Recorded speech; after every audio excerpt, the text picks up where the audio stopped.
अब बेटा इस सवाल की बात करते हैं। 4 rod ABCD of same length, भाई 4 रॉड है ABCD, सभी का लेंथ बिल्कुल सेम है, and material but of different radius, क्या बात है, ये सारे रेडियस उनके दिए हुए हैं, are held between 2 rigid wall, the temperature of all the rod is increased by the same amount, the rod which do not bend, if the rod do not bend then blah blah blah. बहुत simple सा question है, देखो समझो क्या concept use करने वाले, तो वही अपन बेसिक सा वो स्ट्रेस स्ट्रेन का कॉन्सेप्ट यूज करने वाले हैं और कुछ भी नहीं है, हुक्स लॉ यूज करने वाले हैं। हुक्स लॉ क्या होता है बेटा, F/A is equals to Y delta L by L, हम ये यूज करने वाले हैं। ठीक है, तो हमारे पास बेटा 4 रॉड है, ठीक है ना, हमारे पास बेटा 4 रॉड है। चलो समझते हैं, फील करते हैं, थर्मल स्ट्रेस का ये सवाल है। ठीक है, और चारों रॉड का लेंथ सेम है कि अलग है, एक बार देखने दो।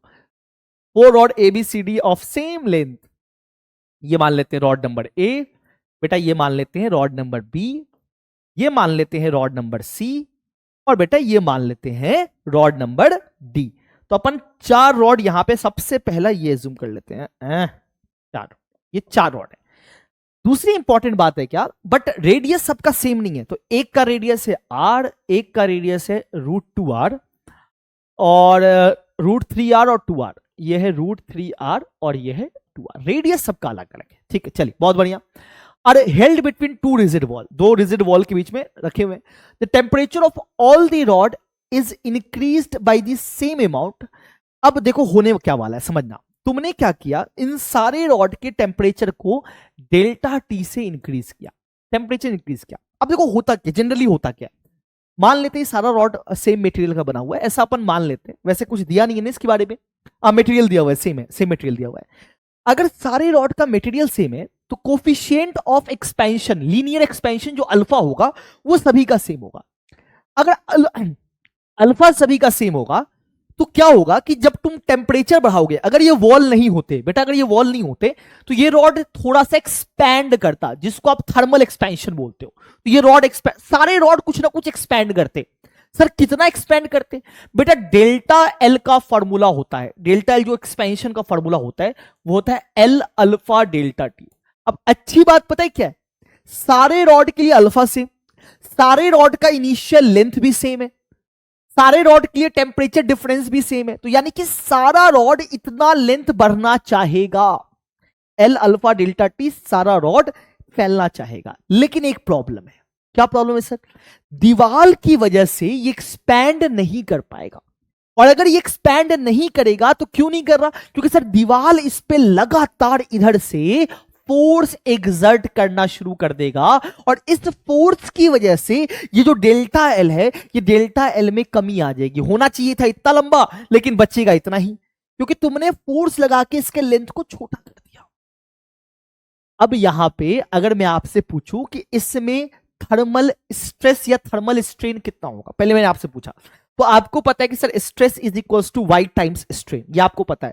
तो अगर मैं स्ट्रेस की बात करूं यहां पे कि स्ट्रेस कितना डेवलप होगा, तो वो होगा Y times of delta L, और डेल्टा L है बेटा L अल्फा डेल्टा T, और इनिशियल लेंथ तो अपन प्रॉपर लेना पड़ेगा, मतलब L प्लस डेल्टा L लेना चाहिए इनिशियल, मतलब डिनोमिनेटर में अपने को L प्लस डेल्टा L लेना चाहिए, ना कि L लेना चाहिए। सर ऐसा क्यों कर रहे हैं, क्योंकि सर जब टेम्परेचर तुम डेल्टा T बढ़ाओगे तो डेल्टा T बढ़ने के बाद इस रॉड का जो लेंथ होना चाहिए था वो L प्लस डेल्टा L होना चाहिए था, वो उसका नेचुरल लेंथ है।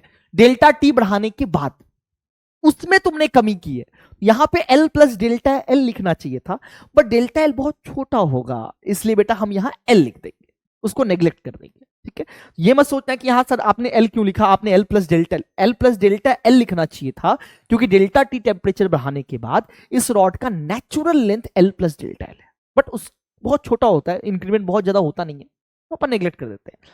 कट गया तो ये आ गया वाई अल्फा डेल्टा T, ये आ गया।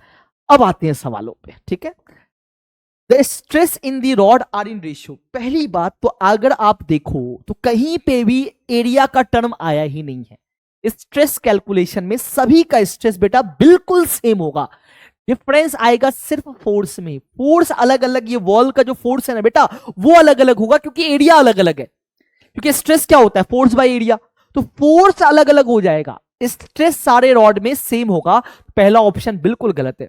तो फोर्स ऑन दी रॉड, हाँ अब फोर्स की अगर तुम बात करोगे कि सर स्ट्रेस तो सब में सेम है, स्ट्रेस होता क्या है, फोर्स बाय एरिया होता है, फोर्स बाय एरिया स्ट्रेस होता है। अब देखा जाए तो जो एरिया का फोर्स आएगा स्ट्रेस इनटू एरिया, जो एरिया का रेशियो होगा ना वही रेशियो फोर्स का भी होगा, जो एरिया का रेशियो होगा वही रेशियो फोर्स का होगा। तो एरिया की बात करते हैं, पहले वाले का A1 is to A2 is to A3 is to A4, ठीक है। तो इसका एरिया कितना आ जाएगा बेटा, pi r square is to pi 2r square is to pi 3r square is to 4 pi r square, ये आ जाएगा। जब यहां से आप आर स्क्वायर काटोगे तो 1 is to 2 is to 3 is to 4, ये आ जाएगा। मस्त प्यारा सा रेशियो आ गया, यानी कि option b is the right answer. The energy stored in the rod due to elasticity are in ratio. अब एनर्जी की बात यहां पे करता है बेटा, तो एनर्जी आपको पता है क्या होता है, एनर्जी होता है 1/2 stress into strain into volume. Energy क्या होता है, 1/2 stress into strain into volume. अच्छी बात यह है कि स्ट्रेन को मैं लिख सकता हूं स्ट्रेस अपॉन वाई, तो यह आ जाएगा 1/2 स्ट्रेस का square divided by Y into volume which is area into length. अब सारे रॉड में स्ट्रेस तो सेम है, सारे रॉड का वाई भी सेम है, यानी कि जो एनर्जी है वो एरिया के प्रोपोर्शनल है। तो energy is directly proportional to बेटा एरिया, क्योंकि लेंथ भी तो सेम है और अभी हमने एरिया का रेशियो निकाला ही है, तो एनर्जी का रेशियो बेटा सेम हो जाएगा, तो स्टोर्ड एनर्जी का रेशियो भी सेम होगा।